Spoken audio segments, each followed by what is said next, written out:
In a shockingly honest video, a speaker by the name of Asadullah Ali admits the level of doubt and apostasy among young Muslims is at a record level and has increased over the years. This is your friendly ex-Muslim. Let's get into it.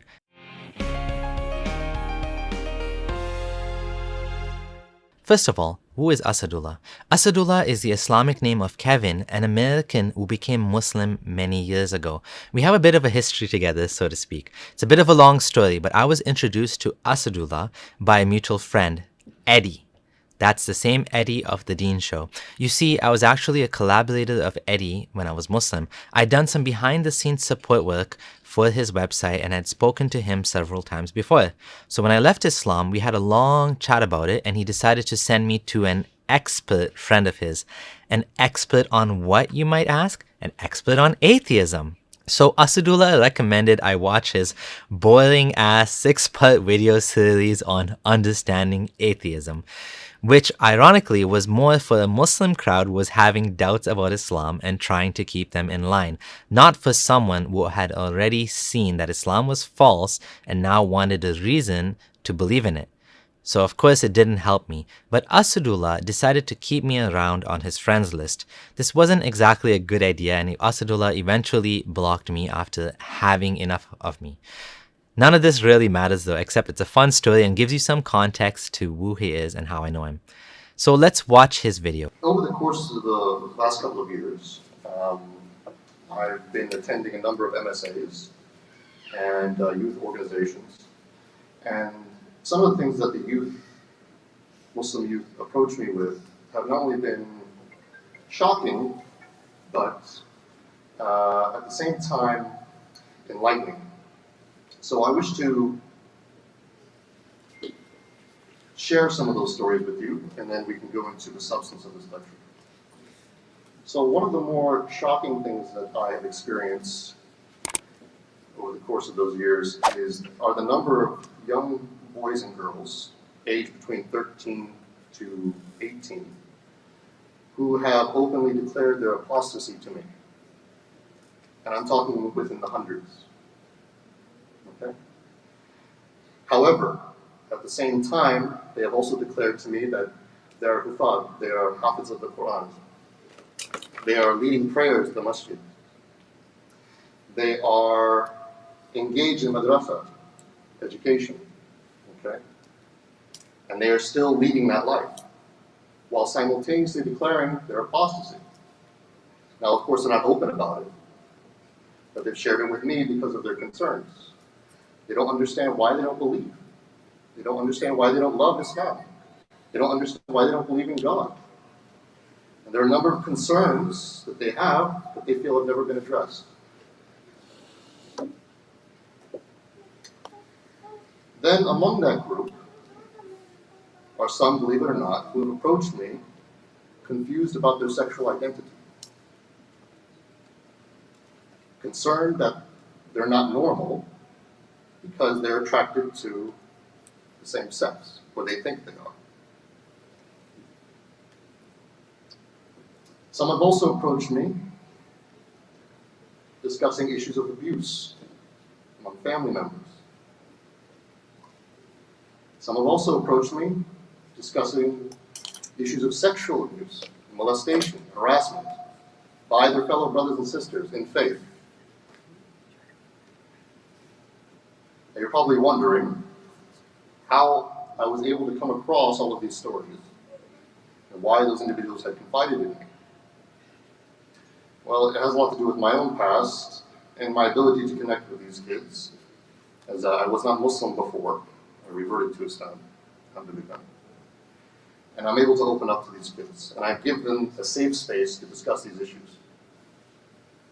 But the number of children, teens, and young adults who I've engaged with in the United States who declare themselves to be Muslim openly but are not so, or are confused or do not understand what it means to be Muslim is dramatic and alarming, to say the least.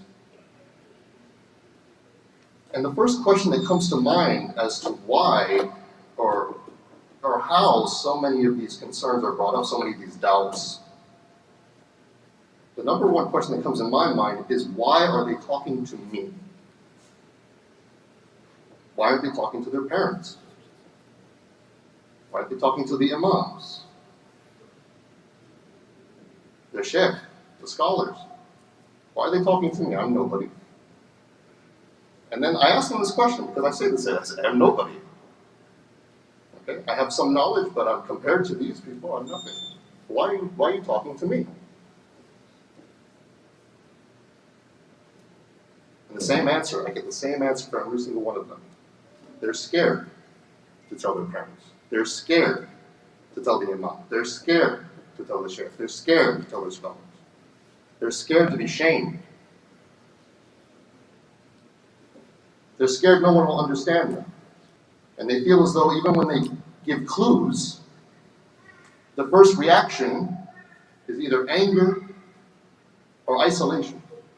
And this is almost across the board. Of course, everyone has differing experiences. Not everyone is the same. But generally speaking, this is the same answers that I've received. So to summarize, there are hundreds of young men and women who have openly admitted to Asadullah that they are apostates. This includes Muslims who have memorized the Quran, are still leading prayers and involved in madrasa, aka Islamic education. Just imagine that. The imam leading your prayer at your mosque, he might be an apostate. Who knows who else is an apostate? The number of people who are openly Muslim but are not is, and I quote, dramatic and large.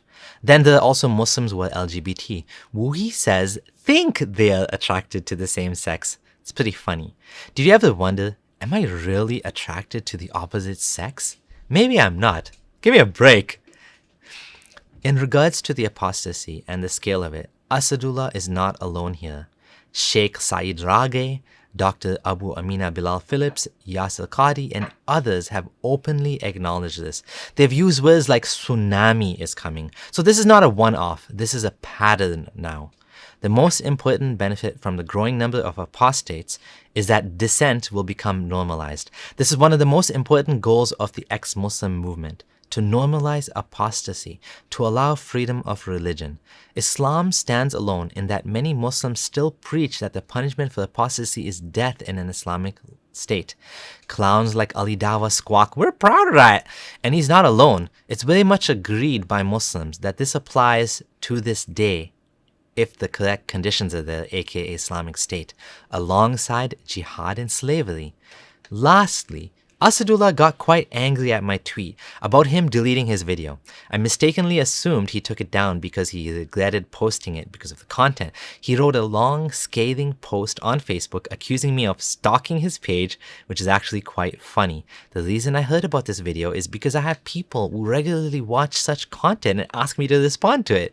I mean, he should know that. He's in the same situation. People send him my videos all the time. He doesn't stalk my page. This is exactly what happened. A friend of mine who still watches Asadullah saw the video and notified me that it was worth discussing. Asadullah accused me of capitalizing on trauma because the video was actually about mending relationships between children and the elders, and apparently I didn't care about that. I am going to say I will give credit to Asadullah here.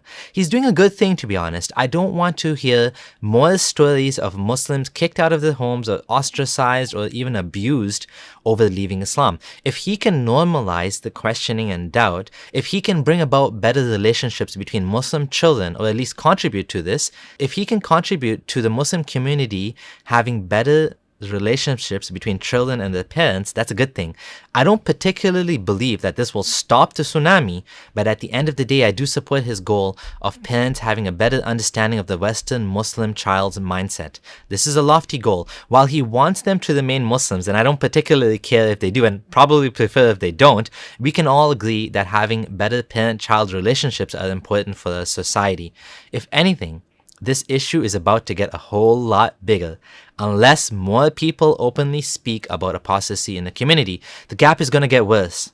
Asadullah did a good thing here being honest about it, and I hope more people do the same. What I care about is not whether people leave Islam or not, although I do think it's probably a good thing if they do, because Islam is fault and it's a mental slavery to someone else's false ideas. But really, The point is, we can help people to live the life they want. Living a double life comes at a price. It sucks the life out of you. So this is reassuring. This means that our work is not done, but we're doing something right. We have to continue fighting as change is happening. Sea level change is coming. Maybe not within our lives, but it's happening. We are fighting for people's rights to live their life the way they want to. There's nothing more important than freeing people from these shackles, because piece by piece, society will improve. We need to help people to leave behind the God that Muhammad invented for his own personal benefit. Thanks for watching. If you like this content, consider joining me on Patreon to help me to make more such videos. This is Abdullah Samir signing out.